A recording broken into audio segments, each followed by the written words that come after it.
Afterlife.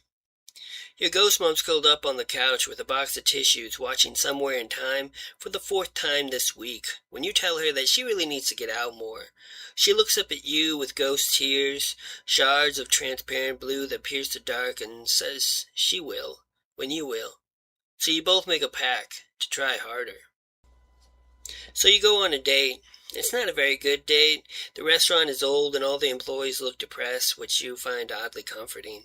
It's clear your date isn't impressed either. You can tell she's resisting the urge to look at her phone, which you can't really hold against her. You aren't very good at talking, and your date ends up doing all the talking, except she doesn't like doing all the talking. I mean, who would? So you try talking more so as to not be a bad date, and you start telling your date about your ghost mom. And as the words leave your mouth, you realize you've made a mistake. But once you've started, there's really no way to stop. You tell your date about how your ghost mom's always watching classic cinema on your TV, haunting all the people who have wronged her, staring out the window and making all the babies cry when they pass by with their mothers. You tell your date how you wish your ghost mom would just get out more, start enjoying her afterlife, and let you begin yours. But you have trouble expressing these things, because you know how fortunate you are to have a ghost mom, how so many people would be ecstatic to have their mother, even in ghost form, back for even just a few hours, how sometimes you find it hard to even go home, knowing that she's likely to be there. You tell your date you aren't a fool either, though. You understand that ghost moms, like living moms, can't last forever, that surely it can't last forever. Your date says, nods and sips from her iced tea till it is nearly empty. The food arrives. You both politely eat and forego conversation altogether. You stare down at your plate. Your date does the same. The restaurant picks up and fills with a cacophony of people talking and laughing with and over each other. The awkwardness is killing you, but still, you can't help enjoying the quiet company, the noise of somewhere that isn't your apartment. Part of you can't wait till this is over and done with, and part of you dreads the end hurriedly rushing towards you. Outside, the date is officially at its end, and you apologize. Your date says you don't need to apologize, but you both do in fact know you need to apologize. So you apologize again. Your date says it's okay, and you say thanks because you don't know what else to say. Then you stand there as people move between you and your date, coming and going towards some unknown destination. You don't even dare inquire about another date, and so you say nothing, and so your date walks away, and so you walk away. The streets are busy, but sometimes walking alone along with a dense crowd can feel like you are not alone, but a part of some collective movement headed towards somewhere exciting, even when you're simply going down the block to the corner store for a soda and a snack.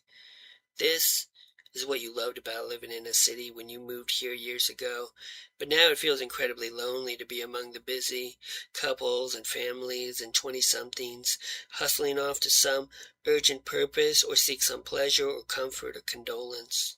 And as you revel in melancholy, you wonder about all the ghosts, not just your ghost mom, that this city must be full of them sight unseen, ghosts sitting at street-side tables of cafes, wandering among the pumps at the gas station, in restaurants, in bars, trying to catch the attention of servers that will never come, floating down the street, eavesdropping on conversations, enjoying the occasional busker at the crosswalks. You find yourself in a park as dusk settles into evening. All the streetlights blink on in bunches down the line. The park is empty. It's one of those small, out-of-the-way parks used by locals. You sit on a bench and feel as if you were suddenly heartbroken. It's an odd feeling to have, but you are quite certain you were crushed. It's only a failed date, you tell yourself. There will be other chances. Other dates, future loves and friends, trips and companionship, adventures unseen. Gloom, you must convince yourself, must only be endured for a short time. Yet you cannot shake the desolation, the dread of the evening, this year that seems to go on for an eternity, these urges you find at the oddest times to flee, to seek refuge, as if a threat were upon your life. But where to go, and what to escape?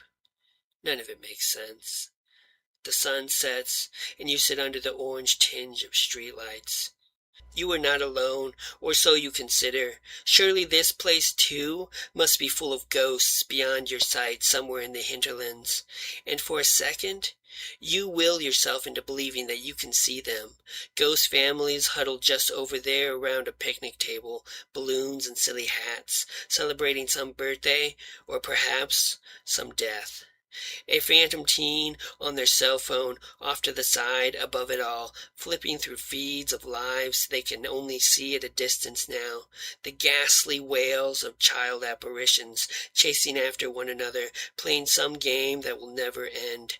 Ghost dads, or perhaps a ghost older brother, pushing the spectral figure of a toddler at the swing set. It's a comforting delusion, all these ghosts, to know that when something ends, it doesn't just end. But you aren't a fool, and so you prepare yourself to leave, to go home to find that your ghost mother may or may not be there. You are not certain which you want. Immobilized between the terror of both guilt and grief, struck as if possessed by sorrow. But then there is a rustle in the tree just behind you. You turn your head, and despite your dejection, you feel relieved. A glimmer. Maybe there is still a turn yet in this evening, a promise of the unexpected.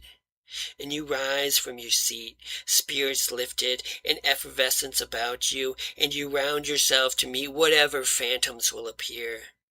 Then the sound emerges. But it is no ghost or spectre, living or deceased. It is only the face of a raccoon that greets you. Come out now that the sun has dipped below the horizon to find all that is discarded.